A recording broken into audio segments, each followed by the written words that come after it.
So ఇదైతే next video part 1 అన్నమాట ఇదైతే.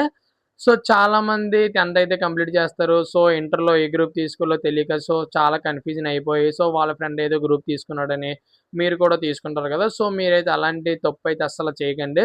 ఎందుకు చెప్తున్నానంటే సో వాడి డ్రీమ్ వేరేగా ఉంటది. మీ డ్రీమ్ వేరేగా ఉంటది కదా! సో నేనైతే మీకు ఇంటర్‌లో 5 గ్రూప్స్ అయితే ఉంటాయని అయితే చెప్పాను కదా! సో ఆ 5 గ్రూప్స్ అయితే నేనైతే మీకైతే ఎక్స్‌ప్లెయిన్ అయితే చేస్తాను. ఆ సబ్జెక్ట్స్ ఏటేటి ఉంటాయో, ఏ గ్రూప్‌లో ఏ సబ్జెక్ట్స్ ఉంటాయనేది నేనైతే మీకైతే క్లారిటీగా అయితే ఎక్స్‌ప్లెయిన్ అయితే చేస్తాను.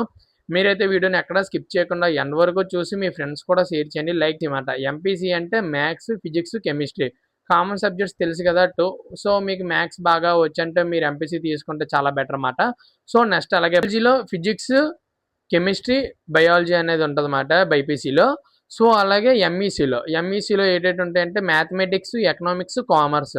అలాగే సీఈసీలో ఏటేటి ఉంటాయంటే సివిక్స్, ఎకనామిక్స్, కామర్స్. అలాగే ఏ గ్రూప్స్‌లో ఏ సబ్జెక్ట్స్ ఉంటాయనేది మీకైతే క్లారిటీ అనేది ఉంది కదా! సో ఈ 5 గ్రూప్స్‌లో మీరు ఏ గ్రూప్ అయితే తీసుకుంటే మీరు ఏటవుతారో సో ఫర్దర్‌గా మీరు ఏ గ్రూప్ ఇప్పుడు ఇంటర్‌లో మీరు ఈ గ్రూప్ తీసుకుంటే మీరు ఫర్దర్‌గా ఏటి చేయాలి? లేకపోతే మీకు ఈ గ్రూప్ వల్ల మీకు వచ్చే బెనిఫిట్స్ ఏంటి? మీకు ఎలాంటి జాబ్స్ అనేవి వస్తాయనేది నేనైతే పార్ట్ 2లో అనేది చెప్పడం అనేది జరుగుతదన్నమాట. సో మీరైతే ఈ వీడియోనైతే లైక్ చేసి, షేర్ చేసి మీ ఫ్రెండ్స్‌కి కూడా షేర్ చేయండి. చేసే ముందు మన పేజ్‌నైతే ఫాలో చేసి అయితే పెట్టుకోండి. ఇలాంటి కంటెంట్ అంతా మీకైతే మీ ముందుకైతే రావడం అనేది జరుగుతది. సో మీరైతే మన వీడియోస్‌నైతే ప్లీజ్ సపోర్ట్ అయితే